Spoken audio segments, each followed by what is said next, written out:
because, you know, you've got Project Sancho this year, Haaland probably next year, Jude Bellingham probably complete that move to United in a few years, people. So it is what it is in that regards. Let me say /brand. Where are we, people? We're an hour and a minute in. Please make sure you're hitting the like button, people. I appreciate everybody who's locked in. Let's go with that for that. Now, sadly, people, you know, I don't want to be the guy to talk about Buendia and things. And once we leave it at this, we leave it at this, people. But we've been linked with Well, I wish we was linked with Buendia. You've seen official confirmation that Buendia is more or less them man there's player, people. If I remove this for you, pardon me, we look at this. As you lot can see, this is what I saw early in the morning. Aston Villa and Norwich City have reached an agreement for the transfer of Emiliano Buendia, as Emilio is currently in the Argentina national team's biosecure bubble, preparing for a World Cup qualifying match with Colombia on Tuesday evening. He will undergo a medical and complete the transfer after the game. So again, he will be, by the end of the week, he will be a player. The majority of I's are dotted and T's are crossed. He just needs to complete a medical.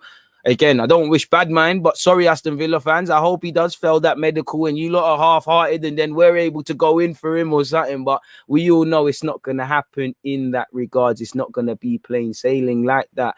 Moving on in relation to Buendia, temporarily, make sure you're checking out the DG store, people. Shameless plug. But getting back into it, again, we'll never know, because obviously this always happens when Arsenal are linked with players. It seems like you hear we've wanted them for a year, we've made this bid, we've made that bid, we're on it. Then when it doesn't happen, media outlets start filtering that Arsenal weren't on the case as much. He's now an option. He wasn't someone they wanted. They never placed a bid. On one hand, I think they did place a bid and Aston Villa won fair and square because they were on paying more upfront fees. They moved with more proactiveness and they knew what they wanted, and we sat on our hands. On the other hand, I think we were never really close, and our loss is Aston Villa's gain because they've got a good player joining a good squad, and some of the names Aston Villa are being linked with. You can, like I said, I want Villa to be dark horses, maybe not for the league, obviously, but for something next year. You know, if they can keep Grealish, which they will, unless someone wants to pay 100 mil, you take the creative burden off him with Buendia. You've got John McGinn behind. They're linked with someone that, for me, is not creative, but would help bring balance like Ward-Prowse. Low-key, Villa are trying to do something scary. They don't need to sell Grealish and things like that. But again, the fundamental reason as to why I think we lost is, you know, the structure of the payments. Have Villa overpaid for Buendia at this moment in time? Probably yes. But again, if they know what they want to do with the player, how he fits into their system, why not? Because again, Buendia probably wouldn't be there for a year. But let's say suddenly they sold Jack Grealish today, and then now they want to get Buendia. Norwich know you're desperate. They're saying it's more than 40 million now, something else. So they've helped themselves. They've got a player who's going to help Grealish, and then they've got a next man. And I think it comes down to upfront payments in that. You know, Norwich very cleverly 2 years ago bought the sell-on clause from off Getafe for Buendia, have one for if Aston Villa sell him, you know, paying a lot in add-ons and a lot in upfront fees. They've got it, and now I'm sure Norwich have got the next Buendia or whatever that can help them. That's how the world goes, people. Two serious clubs, you know, we had Norwich said we're only selling under our conditions. You had Aston Villa who put the money where the mouth is. So the thing's been done in that regards, but we'll never know because there's a lot of things changing. Shout out to my guy James, people, because as James can say, would love to get him on my channel again.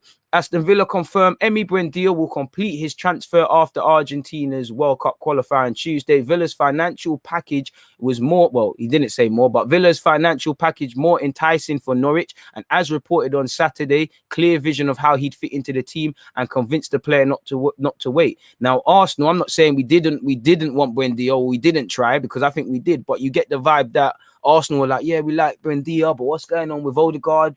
What's going on with Aouar? What's going on there? When Villa were like, you know what, we want the Donny in it. Boom, we're going to get him. You know, why wait for other people? We want you to be serious. This is our project. In the same way you was at Norwich, you developed. We're no idiots. We know you want to win the titles and that. Come and play for us. And, you know, if you do what Grealish is doing or something like that, the teams will be interested in you. You know, Villa probably could have sold him the dream of you'll be a key player here. You know, you could argue be the man that replaces Grealish if we sell him, you know, and they've probably told him all the other things they're doing, you know. We're signing you because we're trying to get Ward-Prowse and doing this, and this is how you're going to fit in. You know, like I said, financial package, more enticing. Again, Arsenal very rarely buy players that are in high demand or actually wanted. People actually want Buendia. He's had a great season and he's playing well. Nobody wanted Willian. You know, Chelsea tried and they bit a bullet. Half the players we signed, they weren't wanted, with the exception of Partey and Gabriel and things like that, because Gabriel, Lille are a selling club. It's cool in that regards. No disrespect. Partey had a release clause. If Partey don't have a release clause, the Ghanaian international is not playing in the middle of the park for the North Londoners at Arsenal, in my opinion.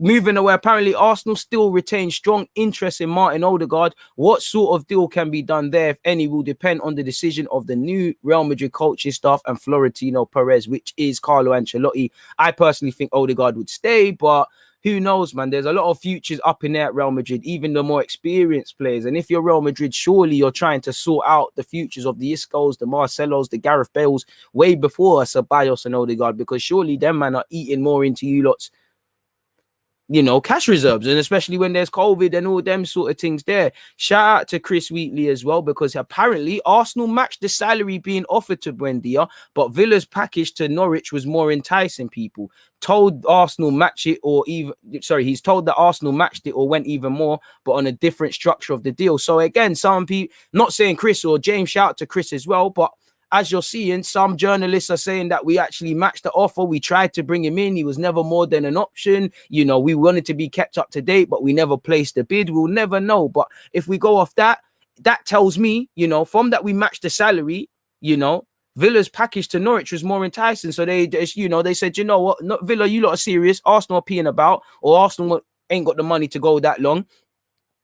We accept your offer, go and make it done. Where Arsenal said, you know what, we're probably going to stop him, which hopefully Arsenal have a backup plan. You know, every player has a price. Villa are prepared to go that far. Fair play to them. You know, it is what it is. Only time will tell if it looks like a bargain, in which I think it will be, or looks an expensive one. Only next season will tell. But for me, that tells me that maybe Arsenal do have other targets, but that worries me as well, because again, what happens if the next target says no? Everybody for the last, well, arguably since October last year, every football club knows Arsenal is desperate for creativity. You've seen it with the many things we've tried to do. So if we did try to match the salary being offered and we lost out, then it is what it is. On one hand, I respect that Arsenal didn't want to go further than they believed he was quote unquote worth. On the other hand, I think that's the difference, because you do have to overpay on players you want. He's a player that is wanted. He's a player that's drawing interest from European clubs. You know, Villa was one of the last names I actually saw linked other than the last week. So they knew what Buendia was on. They knew you had to get it. They knew what from you've got a plan for someone and you're signing someone who's 24. It's risk-free for me, in my opinion. So it's a shame that when we see Buendia at the Emirates, he won't be playing again. He won't be playing for us. Probably be playing against, probably score, man. The last time Villa played us at the Emirates, they lit us on fire, and hopefully that's not the case. But read into that what you will, people. As I said, there's all different conclusions. Whatever fills your heart with more joy and is an easier pill to swallow, you lot take that one there, people. So I don't really know, people. What is that, people, in that regards? But apparently, oh well, there's an article here. Shout out to Chris. Shout out to the guys at Football London. As you lot see, I'm always using their stuff to talk about in the vids and whatnot. People, we're gonna get on to you soon, but. As you lot know, we missed out. He went on again. I don't want to keep saying it because it's breaking my heart, but we've missed out on Buendia in it, people. Apparently, well, Football London takes a look at Arsenal's interest in Buendia, whether the interest was genuine and what will happen next, people. Did Arsenal really want him? I think yes, but then I think no at the same time. But again, until Edu or Arteta allows me to have lunch with them, I'll never know truly what happened, people. But sources involved in the deal have told Football.London that Arsenal was seriously interested in Buendia and did launch a bid for him on Wednesday. It's unclear whether the Gunners launched a successful second bid, but what is certain is that Villa produced a better offer to Buendia's camp, which showed the Argentine a clear pathway and how he'll be utilised at Villa Park next season. So that's that as well. You know, from the owners probably showed you what they're trying to do.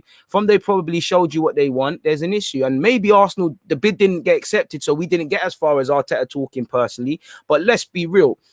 He's got the same agent as Martinez. You know, we were in arguably a much better position than Villa if we genuinely wanted him. So we could filter in what we want. And for me, what scares me is when you hear the way Partey spoke, the way the youth players who signed new deals, the way Aubameyang spoke when he signed a new deal, the way Ødegaard spoke. Again, if Arteta did go to him and you weren't able to convince him on how you would utilize him or show him a clear pathway, then there's an issue, you know.